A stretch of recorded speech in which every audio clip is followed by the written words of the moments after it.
Hey, what's up, everybody? DT Actual here, and in the following clip, we learn about Seto, Red XIII's father, in the game Final Fantasy VII Rebirth. The scene is arguably one of my favorite, if not my favorite scene in the whole Final Fantasy VII storyline. Even when it came out in 1997, I felt like it was a powerful and emotional scene. So I was really excited to see one, if it was gonna be in Final Fantasy VII Rebirth, and then two, just how well they did it with with actually with actual voices and everything, and all the updated graphics and everything else. So without further ado, let's jump into the clip.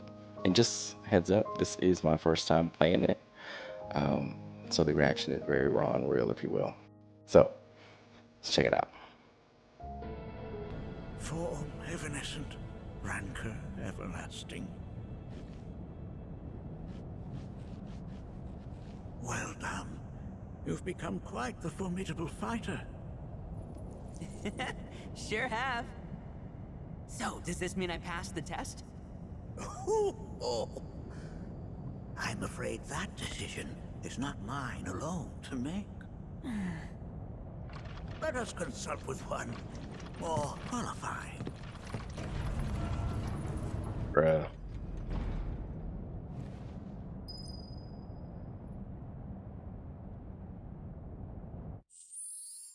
All right, let's at least get rid of this red screen, this red overlay. Give my boys some health. Alright. So if this is in line with the original game, which I assume it is, this should be one of my favorite parts.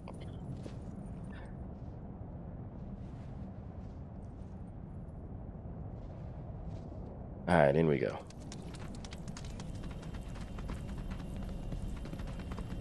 I like how it's like no other sound. It's just quiet. Because they know. Everybody knows what's coming.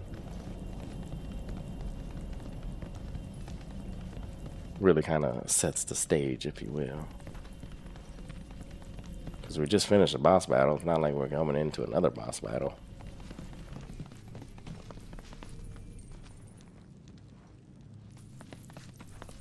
The Watcher of the Veil fought valiantly and offered up his life in defense of our home. As you see, he still watches over us to this very day. Wait. Is that... Seto? My father? No, there's no way. The poisoned arrows of the key transformed his body into stone, and there he has stood ever since, his watch eternal, our savior. What about my mom?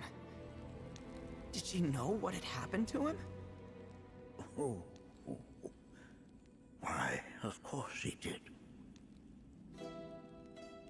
It was, after all, she and Seto who asked me to seal off the cave. But why? Why did she never tell me the truth? Because she knew that if she did, you would attempt to seek your father out all by yourself. Your parents strove to keep our Veil safe. But there is one thing they fought even harder to protect. You, Nanaki, their son. She was afraid. Because I was too small and weak. Back then, perhaps, but not anymore. Heavens no. You've become a fine warrior in your own right. And that is precisely why I brought you here.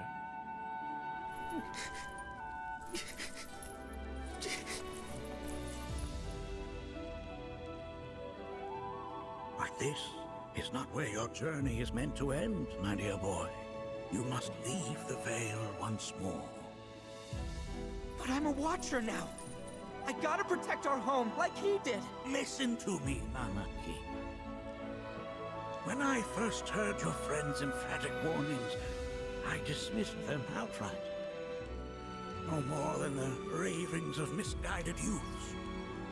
When you've lived as long as I have, you start to believe you've seen it all, that no surprises remain.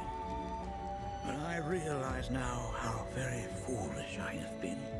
The eyes that I thought saw the world clearly have grown blind to new possibilities. But... I would hate to impede your progress any further. I bid you leave, Nanaki, before, like me, you become inured to your own ignorance. With sharper eyes and keener ears, go forth and in my stead seek the great truths of our world.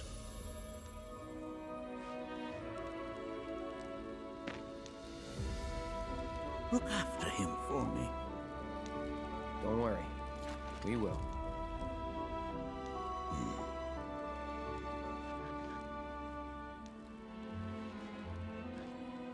You failed this trial, my boy. Continue your training and try again. Are you up to the task, Nanaki? you bet I am. After all...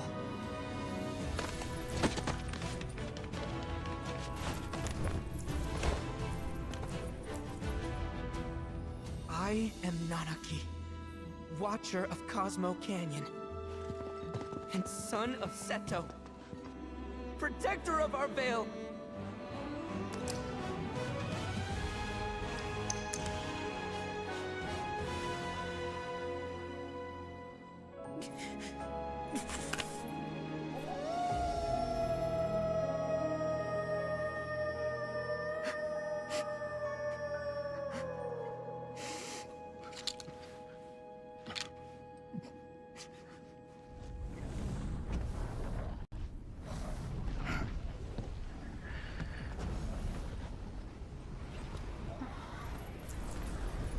Hearken unto me.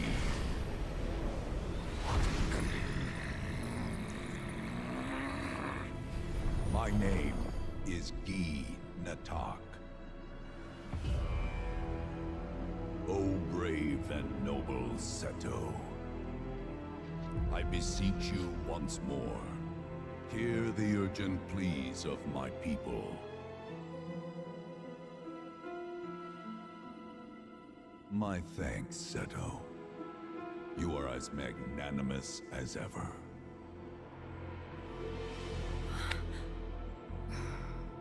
The warrior Nanaki, and you, the Cetra.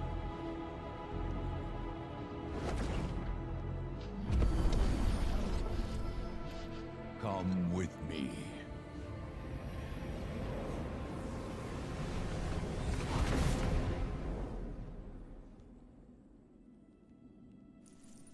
Was... Oh, an exciting turn of events indeed.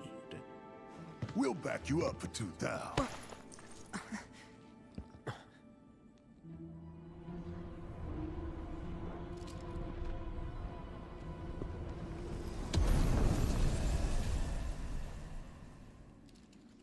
No.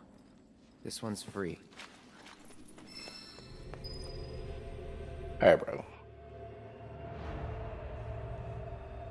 Can we get some comedic relief in this piece or something? So, yeah.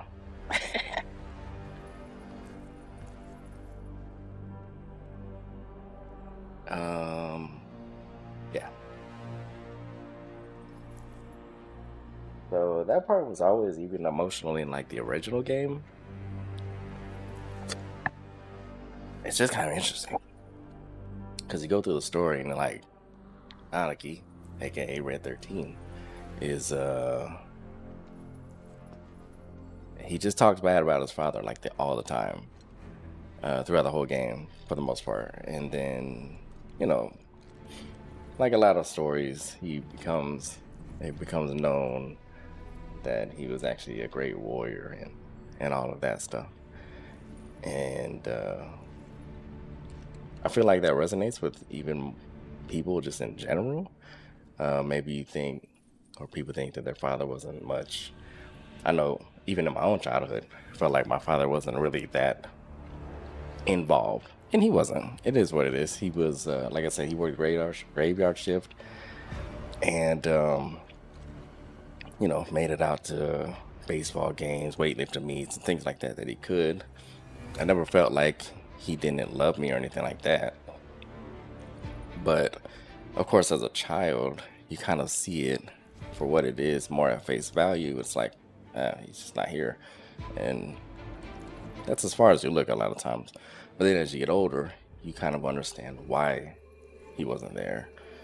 And my parents are boomers, and they are brought up on the idea more so and of a traditional sort of arrangement where mothers either don't work at all or they work for a lesser amount of income, whereas whereas fathers are typically more known to be the breadwinners and bring in all the money or whatever the case. And as you grow up, you kind of learn that, and that's what I learned, and kind of come to understand was that my father was a provider, the foundational piece in that regard to our home, and that was how he was raised, and that was what his definition of a good father and a good man was. So as it relates to this story, of course, Seto, Red XIII's father, is the watcher of this land, and that is what he did. And now Red XIII understands that.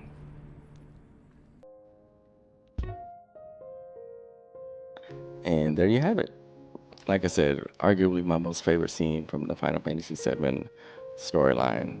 If you like this video, be sure to give it a like and comment down below what you think about the scene in general. And if you played the 97 game, whether it was back in 97 or more recently, let me know what you think of the scene specifically, I happen to love what they did with it and just kind of how it evolved. Other than that, be sure to subscribe and hit that notification bell, get all the latest happenings, and of course, join me on a live stream. I stream on Saturdays at 2 p.m., Sundays at 7 p.m., and then Tuesdays and Thursdays at 10 p.m., all Eastern time. We have a good time. We just chat about everyday life things and play some games. So come hang out. Until next time.